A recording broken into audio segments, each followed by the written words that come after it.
open up my meatballs. Once again, we're cooking these straight from frozen. So pull them out of your freezer, stick them in your pan, and cook them up. It's really easy, really simple, and it's gonna be very tasty when we're done too.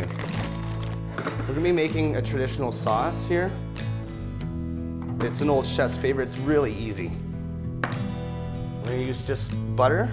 This is salted butter. You can use sweet butter if you want, which is same thing, basically without the salt. It's more of a pastry butter. And since we're already gonna be on the stovetop, we're gonna have the residual heat there from the oven and the stovetop. So it's just gonna melt your butter without us having to pay attention to it.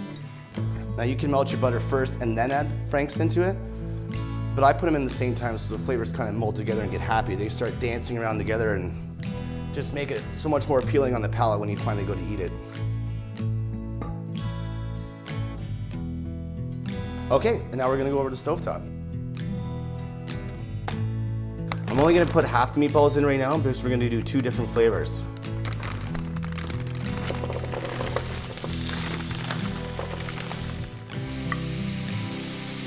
I'm doing the bacon here in a non-stick pan, so obviously we're gonna use wood or rubber or silicone. You wanna use steel because it will scratch the bottom and then you don't have a non-stick pan anymore. Now we just gotta let it get happy, we're crisping up the bacon, and we're gonna put a nice crunchy outer shell on these meatballs. Now we're gonna sauce up our first round of meatballs. What we have here from Prospector Foods is a gorgeous sauce here. It's an onion garlic sauce, and really, if you look at what's going on inside there, there's not a lot of fillers. There's nothing really bad for you. It's just lots of flavor.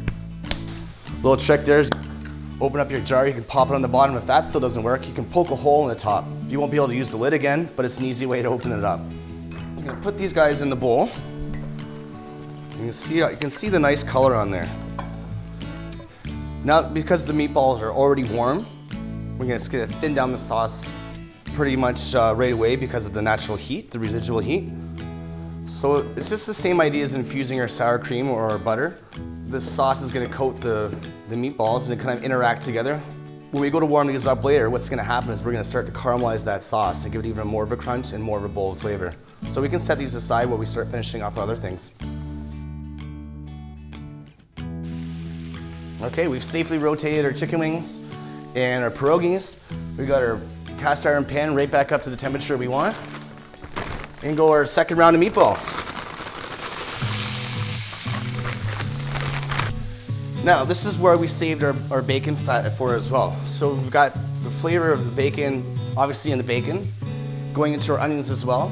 But an old style, very, very traditional Quebec and Northern Ontario, is pork and beef meatballs with sage and maple syrup. These are all beef meatballs, but we're gonna use the flavor of the pork fat to simulate that. And you don't want too much.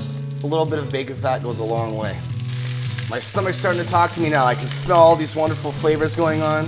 The chicken wings that are seasoned like a buffalo traditional style. The meatballs, the onions.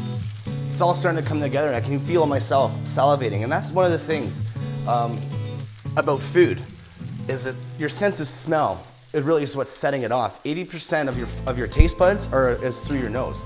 And we got some ground up sage here too to mimic that old habitant flavor of the meatballs. Okay, now we've got some gorgeous colored meatballs once again.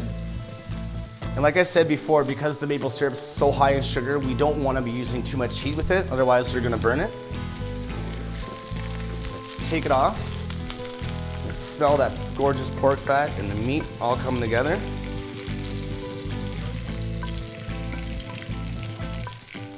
You even hear my stomach starting to talk to me here. So excited to eat all this wonderful food. Now, essentially, we're gonna have enough food here to feed your entire party. We're looking at probably $50 or $60. If you're gonna go to a restaurant and order this, you're looking at probably $150 to $200. I find you wanna balance everything out. You don't wanna taste too much maple syrup and miss out on the flavor of the meatballs or vice versa. So I go a little bit easy. You can always add more maple syrup or anything else like that, but you can't take it back out. Now I've got ground sage here, just so it disperses evenly through. Now the trick is, once I get the sage in there, you want to toss it right away. And sage is one of those spices that will help you with your digestion. So after all these fun foods and you're sitting on the couch and you're enjoying some beverages, this sage is going to help your body process the meat we've already eaten. No, I don't want to go too much. Sage is very strong as well. So I've got my maple syrup, my sage in there. And I'm just gonna move them around a little bit to coat every meatball evenly.